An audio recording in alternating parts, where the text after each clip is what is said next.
നമസ്കാരം. Tirurangadi today news അപ്ഡേറ്റ്സിലേക്ക് സ്വാഗതം. സ്വർണ്ണ സമ്പാദ്യം ഇനി തൂബയ്ക്കൊപ്പം 40ാം വാർഷികാഘോഷത്തോടനുബന്ധിച്ച് നഞ്ചിപ്പിക്കുന്ന ഗോൾഡൻ സ്കീമുകൾ. മാസ നിക്ഷേപ പദ്ധതി മുതൽ പ്രത്യേക മംഗല്യാൻ സ്കീമിലൂടെ പണിക്കൂലിയില്ലാതെയും പണിക്കൂലിയിൽ കിഴിവുകളോടെയും രജിസ്റ്റർ ചെയ്യാനും കൂടുതൽ അറിയാനും 9084 നിങ്ങളുടെ ഇഷ്ട സ്വർണ്ണമണിയാം ഇഷ്ടം പോലെ. മുസ്ലിം യൂത്ത് ലീഗ് നേതാക്കൾക്കെതിരെ തിരൂരങ്ങാടി പോലീസിൽ പരാതി നൽകിയ സംഭവം ഇടതുപക്ഷവും കെട്ടിട ഉടമയും നടത്തിയ ഗൂഢാലോചനയുടെ ഭാഗമാണെന്ന് മുസ്ലിം യൂത്ത് ലീഗ് തിരൂരങ്ങാടി മണ്ഡലം കമ്മിറ്റി ഭാരവാഹികൾ വാർത്താസമ്മേളനത്തിൽ ആരോപിച്ചു. 2012 മുതൽ സർക്കാർ ഭൂമി കൈക്കലാക്കാനുള്ള ശ്രമത്തിനെതിരെയും അനധികൃത കെട്ടിടത്തിനെതിരെയും വിവിധ കക്ഷികൾ സമരം നടത്തി വരുന്നുണ്ട്. എന്നാൽ CPIM, DYFI, CPI കക്ഷികളെല്ലാം സമരത്തിൽ നിന്നും പിന്മാറിയത് പണം വാങ്ങിയതുകൊണ്ടാണെന്നും കെട്ടിട ഉടമയിൽ നിന്നും വലിയ തുകയാണ് ഇവർ കൈപ്പറ്റിയതെന്നും സർക്കാർ ഭൂമി മറച്ചു വിൽക്കാനാണ് ഇവർ ശ്രമിച്ചതെന്നും അതിന് ഭരണകക്ഷിക്ക് അനുകൂലമായി ഉദ്യോഗസ്ഥരും പ്രവർത്തിച്ചു. അതിൽ ഉദ്യോഗസ്ഥരും ലാഭം ഉണ്ടാക്കിയിട്ടുണ്ടെന്നും ഇവർക്കെതിരെ വിജിലൻസ് അന്വേഷണം ആവശ്യപ്പെട്ട് യൂത്ത് ലീഗ് പരാതി നൽകുമെന്നും ഭാരവാഹികൾ പറഞ്ഞു. തിരൂരങ്ങാടി നിയോജക മണ്ഡലത്തിൽ കഴിഞ്ഞ 2 തവണയും ഇടതുപക്ഷ സ്ഥാനാർത്ഥിയായിരുന്ന CPI ജില്ലാ നേതാവ് നിയാസ് പുളിക്കലകത്തിൻ്റെ ബന്ധുവാണ് വില്ലേജ് ഓഫീസ് ഭൂമി കൈവശപ്പെടുത്തുവാൻ ശ്രമിക്കുന്ന കെട്ടിടത്തിൻ്റെ ഉടമയും പരാതിക്കാരിയുമായ മെതുവിൽ നാലകത്ത് മൈമൂനത്ത്. തിരൂരങ്ങാടി വില്ലേജ് ഓഫീസ് ഭൂമി സംരക്ഷിക്കണമെന്നാവശ്യപ്പെട്ട് സമരം ചെയ്തതിന് പ്രതികാരമായാണ് committee president UA Razak, CH Aboobacker Siddique എന്നിവർക്കെതിരെ പരാതി നൽകിയിട്ടുള്ളത്. പല പ്രലോഭനങ്ങൾക്കും പല ഭാഗത്തു നിന്നും ശ്രമം നടത്തിയെങ്കിലും യൂത്ത് ലീഗ് സമരത്തിൽ ഉറച്ചു നിൽക്കുകയായിരുന്നു. ഇതോടെയാണ് കള്ളക്കേസ് നൽകിയത്. ഈ സ്ത്രീയെ കാണുകയോ സംസാരിക്കുകയോ ഫോണിൽ ബന്ധപ്പെടുകയോ ചെയ്തിട്ടില്ലെന്ന് മാത്രമല്ല അവരുമായി ഒരു പരിചയമില്ലെന്നും ഇവരുടെ പരാതി അന്വേഷിക്കുവാൻ പോലീസ് തയ്യാറാകണമെന്നും യൂത്ത് ലീഗ് ആവശ്യപ്പെട്ടു. ഈ ആവശ്യമുന്നയിച്ച് യൂത്ത് ലീഗ് പോലീസിൽ പരാതി നൽകി. വില്ലേജ് ഓഫീസ് ഭൂമി സർവേ നടത്തണം. വില്ലേജ് ഓഫീസ് ഭൂമി കയ്യേറിയാണ് കെട്ടിടം നിർമ്മിച്ചതെന്ന് സംശയിക്കുന്നു.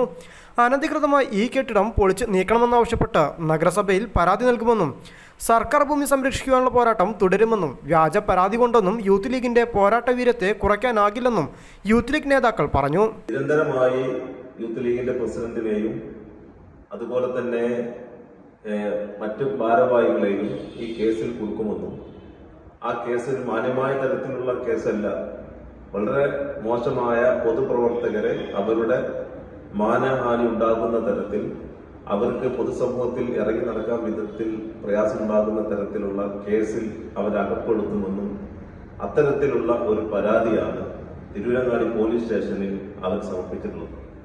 ആ പരാതി വ്യാജമാണെന്നും ആ പരാതിയിൽ അതിന്റെ ഗ്രാവിറ്റി ഇല്ല എന്നും പോലീസിന് ബോധ്യപ്പെട്ടതിന്റെ അടിസ്ഥാനത്തിൽ പോലീസ് അവരോട് ഇതുമായി ബന്ധപ്പെട്ട് കേസെടുക്കാൻ സാധിക്കില്ല എന്ന് അവരോട് പറയുകയും അങ്ങനെ നിരന്തരമായി പോലീസിനെ ഭീഷണിപ്പെടുത്തുന്ന തരത്തിലേക്ക്, ഈ കേസ് രജിസ്റ്റർ ചെയ്തില്ലെങ്കിൽ പോലീസിനെ ഭീഷണിപ്പെടുത്തുന്ന തരത്തിലേക്ക് പോയപ്പോൾ പോലീസ് അവർക്ക് താൽക്കാലികമായി കേസിന്റെ റെസീറ്റ് കൊടുത്ത് അവിടെ പിന്തിരിപ്പിക്കാൻ ചെയ്തിട്ടുണ്ട്.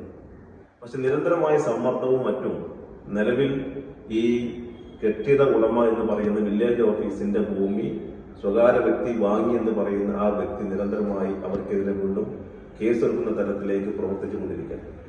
ഞങ്ങൾക്ക് പറയാനുള്ളത്, ഈ കേസ് എത്ര കേസ് തന്നെ കൊടുത്താലും പൊതുസമൂഹത്തിൽ പൊതുപ്രവർത്തനം നടത്തുന്ന, മാന്യമായി പൊതുപ്രവർത്തനം നടത്തുന്ന പൊതുപ്രവർത്തകർക്കെതിരെ ഇത്തരത്തിൽ ആരോപണം ഉന്നയിച്ച് ഞങ്ങളെ ഇതിൽ നിന്ന് പിന്തിരിപ്പിക്കാമെന്ന് ആരും വിചാരിക്കണ്ട എന്ന് തന്നെയാണ് മുസ്ലിം യൂത്തിൽ ഇതുമായി ബന്ധപ്പെട്ട് പറയാൻ. ഇതുമായി ബന്ധപ്പെട്ട് ഏതറ്റം വരെയും പോയി നിയമ നടപടികൾ സ്വീകരിച്ച് ഈ സ്വകാര്യ വ്യക്തിക്ക് പതിച്ചു നൽകിയ ഭൂമി തിരിച്ച് സർക്കാരിന് തിരിച്ചു കൊടുക്കാതെ മുസ്ലിം യൂത്ത് ലീഗ് ഈ സമര പോരാട്ടത്തിൽ നിന്ന് പിന്മാറുകയില്ല എന്ന് തന്നെയാണ് പറയാനുള്ളത്. ഒന്ന്, നിലവിൽ ഈ ഭൂമിയുമായി ബന്ധപ്പെട്ട വിഷയത്തിൽ ആ വില്ലേജ് ഓഫീസിന്റെ ഭൂമി കൃത്യമായി അളന്ന് തിട്ടപ്പെടുത്തി സർവേ നടത്തി തിട്ടപ്പെടുത്തി വില്ലേജ് ഓഫീസിന് അതിര് നിശ്ചയിക്കണമെന്ന് ഞങ്ങൾ ആവശ്യപ്പെടുന്നു. അതുമായി ബന്ധപ്പെട്ട പരാതി കൊടുക്കാൻ പോവാം. വില്ലേജ് ഓഫീസിന്റെ ഭൂമി വില്ലേജ് ഓഫീസിന്റേതായി അതിര് അളന്ന് തിട്ടപ്പെടുത്തി അതിന് നിശ്ചയിക്കപ്പെടണം. ഞങ്ങൾ അവർക്ക് അകമായിട്ടുള്ള സ്ഥലം, വഴി അവിടെ ഉണ്ടെങ്കിൽ, ആ ബിൽഡിംഗ് ഓണർക്ക് അകമായിട്ടുള്ള സ്ഥലം, ആ വഴി അവിടെ ഉണ്ടെങ്കിൽ അവർക്ക് അത് സർക്കാർ കൊടുത്തോട്ടെ. ആരാണ് ഉദ്യോഗസ്ഥന്മാർ അളന്ന് തിട്ടപ്പെടുന്നത്? പക്ഷെ സർക്കാർ മുതൽ അത് ഒരു സ്വകാര്യ വ്യക്തിക്ക്, അത് എങ്ങനത്തെ സ്ഥലം, കണ്ണായ സ്ഥലം, സെന്റിന് കോടിക്കണക്കിന് രൂപ കിട്ടുന്ന കണ്ണായ സ്ഥലം ഒരു സ്വകാര്യ വ്യക്തിക്ക് പതിച്ചു കൊടുക്കുന്നതിൽ നിന്നും ഒരു പിന്മാറണം എന്നാണ് ഞങ്ങൾ പറയാനുള്ളത്. ഇവിടെ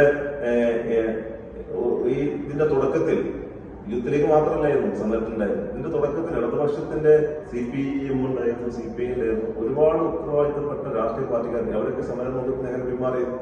അവരിപ്പോൾ എവിടെയാണുള്ളത്? അവർ സമരം അവർക്ക് പണം കൊടുത്തിട്ടാണ് ആരെ പിന്മാറ്റിയത്? CPM പിന്മാറ്റിയത്. പണം കൊടുത്തിട്ടാണ് CPIക്കാരെ പിന്മാറ്റിയത്. പക്ഷേ യൂത്ത് ലീഗുകാർ പണത്തിന് മുന്നിൽ വീഴുന്നവരല്ല. ഞങ്ങൾക്ക് പണം തരാമെന്ന് പറഞ്ഞാൽ ഞങ്ങൾക്ക് അത് സ്വീകരിക്കില്ല എന്ന പൂർണ്ണ ബോധ്യമുണ്ടായത് കൊണ്ടാണ് ഇത്തരത്തിലേക്ക് യൂത്ത് ലീഗിന്റെ പ്രസിഡന്റിനെയും അതുപോലെ ഉത്തരവാദിത്ത മണ്ഡലം ഭാരവാഹികളെയും ഒക്കെ അബൂബക്കർ സിദ്ദീഖ് റസാഖിന് അടക്കമുള്ളവരൊക്കെ പ്രതി ചേർക്കപ്പെട്ട് ഇത്തരം കേസിൽ അകപ്പെട്ടാൽ ഞങ്ങൾ പിന്മാറുമെന്നുള്ള തോന്നൽ അവർക്കുണ്ടായതുകൊണ്ടാണ് അത്തരത്തിലേക്കുള്ള ശ്രമം നടന്നത്. മറ്റൊരു തീരുമാനം CPM പണം കൊടുത്ത് പിന്മാറി, CPI പിന്മാറി, ഉത്തരവാദിത്തപ്പെട്ട യുവജന സംഘടനകളടക്കം പണത്തിന്റെ മീതെ പരുന്തും പറക്കില്ല എന്ന് പറയുന്ന അവരിൽ നിന്ന് പിന്മാറിയപ്പോ ഞങ്ങൾ പണം കൊടുത്ത് വശീകരിക്കാൻ സാധിക്കില്ല എന്ന് ബോധ്യപ്പെട്ടതിന്റെ അടിസ്ഥാനത്തിലാവാം അവർ ഇത്തരത്തിലേക്ക് അറ്റം നടത്തിയിട്ടുള്ളത്. പക്ഷെങ്കിൽ ഞങ്ങൾ അതിൽ നിന്നും പിന്മാറില്ല. ഇത് 100% കള്ളക്കേസാണ് എന്ന് പൂർണ്ണ ബോധ്യം. ഈ വാർത്താ സമ്മേളനത്തിൽ മുസ്ലിം യൂത്ത് ലീഗ് ജില്ലാ സെക്രട്ടറി ഷെരീഫ് വടക്കയിൽ, മണ്ഡലം ഭാരവാഹികളായ Ayub Thalappil, KP Abdul Gafoor, Riyas Thottungal, Jeddah, KMCC Tirurangadi മണ്ഡലം ജനറൽ സെക്രട്ടറി ഇസാഖ് പുണ്ടോളി എന്നിവർ പങ്കെടുത്തു. News bureau, Tirurangadi.